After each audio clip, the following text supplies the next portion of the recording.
देखिए साथियों, जब किसी देश की अर्थव्यवस्था मजबूत होती है, उसकी विदेश नीति स्वतंत्र होती है और उसकी कंपनियां वैश्विक स्तर पर असर डालती हैं, तो वह देश अपने फैसलों में संप्रभुता से भरा हुआ होता है।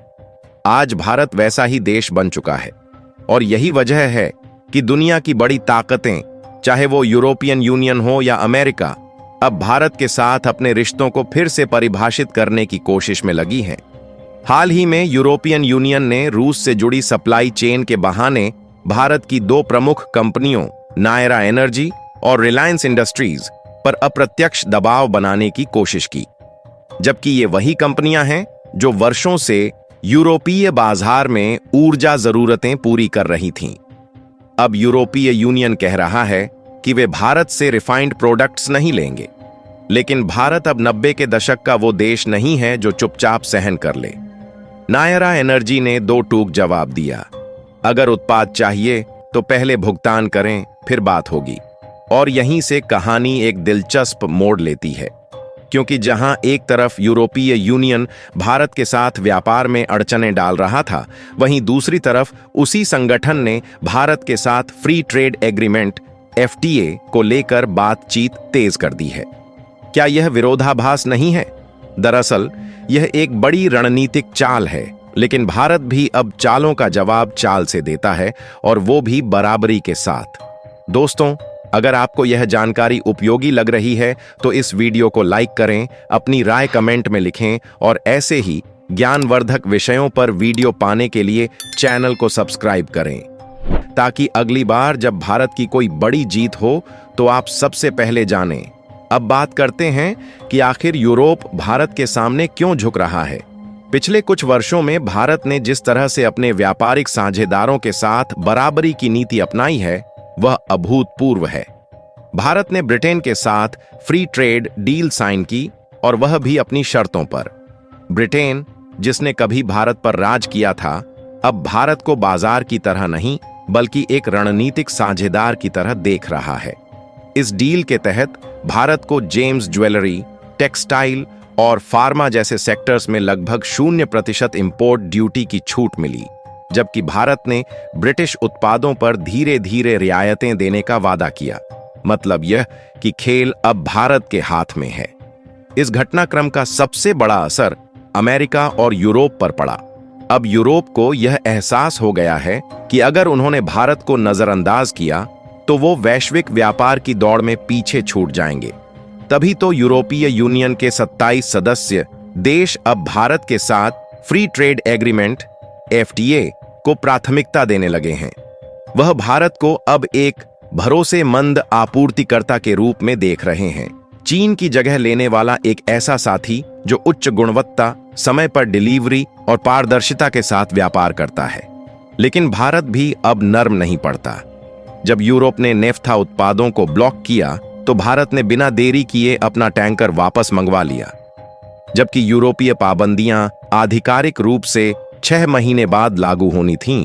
भारत ने तुरंत जवाब दिया, एक नया भारत जो प्रतिक्रिया नहीं देता, कार्रवाई करता है। अब यह जानना जरूरी है कि नेफ्था क्या है। नेफ्था एक ऐसा पेट्रोकेमिकल कंपोनेंट है जो ऊर्जा और औद्योगिक उत्पादन में बेहद जरूरी होता है। यूरोप द्वारा भारत पर लगाए गए प्रतिबंधों का नतीजा ये निकला कि अब उन्हें वही सामान अन्य देशों से महंगे दामों पर खरीदना पड़ेगा, यानी अपने ही हाथों से खुद का नुकसान। भारत ने इस पूरी स्थिति को मौका बना लिया। यूरोप को स्पष्ट संदेश दे दिया गया, अब भारत अपनी शर्तों पर डील करेगा। यूरोप को भारत से समझौता चाहिए तो उसे भारत के टेक्सटाइल, इंजीनियरिंग और फार्मा सेक्टर्स में टैरिफ छूट देनी ही होगी। इसके बदले भारत यूरोप की ऑटो इंडस्ट्री और उच्च तकनीक वाली मशीनों पर सीमित छूट देगा, ताकि भारत को नई तकनीक मिले और इंडस्ट्री को हाईटेक बनाया जा सके। 2025 के अंत तक भारत और यूरोपीय यूनियन के बीच यह FTA पूरी तरह से लागू हो सकता है। भारत के विदेश मंत्री डॉ.एस. जयशंकर ने ब्रुसेल्स में खुलेआम यह बात कही, अब समय आ गया है कि यूरोप भारत को बराबरी का भागीदार माने, न कि विकासशील देश समझकर शर्तें थोपे। इस बातचीत की प्रक्रिया में अब तक 12 राउंड पूरे हो चुके हैं और अगली यानी 13वीं राउंड सितंबर 2025 में भारत में होने वाली है। लेकिन कुछ मुद्दे ऐसे हैं जो अब भी अटके हुए हैं और इन्हीं पर भारत अपने रुख पर डटा हुआ है। पहला विवाद है सॉवरेंटी, संप्रभुता। यूरोपीय यूनियन चाहता है कि भारत में निवेश पर निगरानी रखने के लिए एक निगरानी संस्था बने जो देखे कि यूरोपियन कंपनियां कितना पैसा भारत में लगा रही हैं और कितना पैसा वापस जा रहा है। लेकिन भारत ने साफ कह दिया, हम अपने आर्थिक मामलों पर किसी बाहरी संस्था की निगरानी नहीं चाहते। दूसरा विवाद है यूरोप की ग्रीन पॉलिसी यानी CBAM, carbon border adjustment mechanism. इस नियम के तहत वे चाहते हैं कि भारत से आने वाले भारी उद्योग से जुड़े माल पर कार्बन टैक्स लगाया जाए। भारत ने इसका भी कड़ा विरोध किया और यूरोप को उसकी इतिहास की याद दिलाई। जब वही यूरोप देश दुनिया को प्रदूषित कर रहे थे तब भारत कहीं नहीं था। अब जब भारत आगे बढ़ रहा है तो ये देश उसे रोकने की कोशिश कर रहे हैं।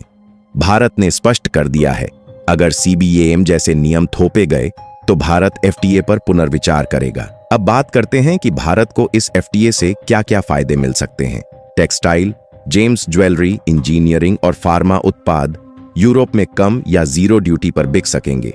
इससे भारत का निर्यात, एक्सपोर्ट तेजी से बढ़ेगा। भारत के MSME सेक्टर यानी छोटे और मध्यम उद्यमों को यूरोप जैसे बड़े बाजार में कदम रखने का मौका मिलेगा। चीन की डंपिंग पॉलिसी को बड़ा झटका लगेगा।